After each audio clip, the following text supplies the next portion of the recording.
Welcome back. We're talking today again about hearing the voice of God and just some thoughts out of my own testimony. Wanted to share a little bit more with you. Continuing on where we left off in the last video, we talked about, feeling the presence of the Lord in my hospital room. This testimony that I'm saying covers over 3 or 4 consecutive nights, and the second time that the second night, again about 2 to 3 a.m. in the morning, I had awoken, and again, you're in a place of utter silence, no involvement, had no visitation, and sometimes the nurses would come in and they would kind of share their life. They found out what I did for a living, and they would share some thoughts and share a little bit about their life, where they're at, and and it gave me a chance to kind of be an encourager. Even in the place of my weakness, I was still really wanting and desiring to encourage and lift people up and instill strength within them, right? So it's funny how that happens, that you can have all your abilities taken from you, and yet there will still be need around you to pull on you or draw from you, that kind of thing. And because I have a real heart to serve the Lord, I had a real heart to serve people, and so it was a comforting interaction every once in a while.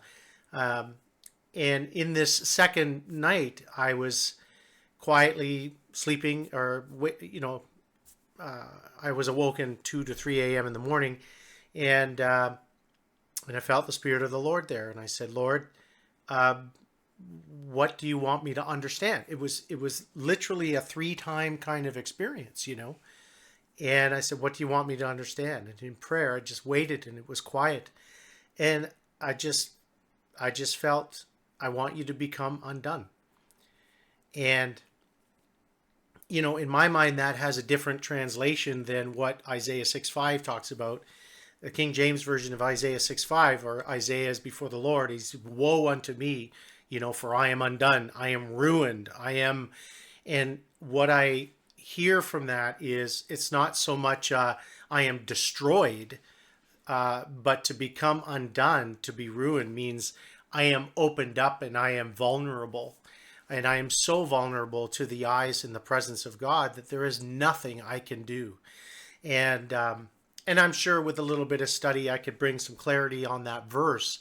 But in the moment, this is how I received that word, which was, "Lord, what would you have me to understand?" And I felt in my prayer that still small voice, and he said, "I want you to become undone." And I'm not Isaiah the prophet, and I don't assume any kind of, delusions of grandeur. But in the moment, I appreciated and understood deeply what that means, because I have been in my past life, in my professional life, I've had to be very discreet. You can't always dish out your very deep personal things because A, you don't know who you can trust. B, these are people that rely upon you to have a certain steadiness for their journey, right? So you have a responsibility, but I'm not in a place of responsibility at this time. I'm actually in a place where, instead of being a person that helps people, I am a person that's being helped. And though, in lesser circumstances throughout life, I'm good. I can receive help. But this one was obviously a deeper well, right? So I'm hearing this, and I'm contemplating what that means. And it's only after I came away from the experience and days to follow, and as I took time to recover, it took me many months to kind of even get my equilibrium back to walk properly. But I had some very, very good things to meditate on or contemplate and pray about, which was nothing to be in a sense of repentance. It was more to be in a sense of, I'm digging for depth. And I think, many of you out there might agree with me that the digging for depth is not you can't always predict how that's going to go. It's not necessarily all in your control. A friend of mine would term some of these things as how people process points of growth, uh, like groping. We're groping in the dark to find, those answers, or to find that assurance, the blessed assurance, as it were. So I left, after the hospital stay, I left contemplating deeply on these things. And Lord, what does it mean in this moment of prayerful interaction? What does that mean to be undone?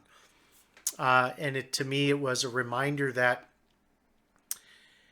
it was a reminder, no, a sort of a reawakening of the idea of mercy, understanding mercy, that I was in the hands of God. Appreciating grace, and knowing that as a man who walks in grace, and in that moment, there was nobody to give me anything of this world. It was only the comfort of God, and comfort was a strong assurance. So I felt the comfort of God, and I felt the grace upon me, and the mercy that, Lord, I am in your hands. There's nowhere else I can go. And when he says to become undone, he says, can you trust me? And can you trust me with everything? I hope that helps you today, and we'll see you next time.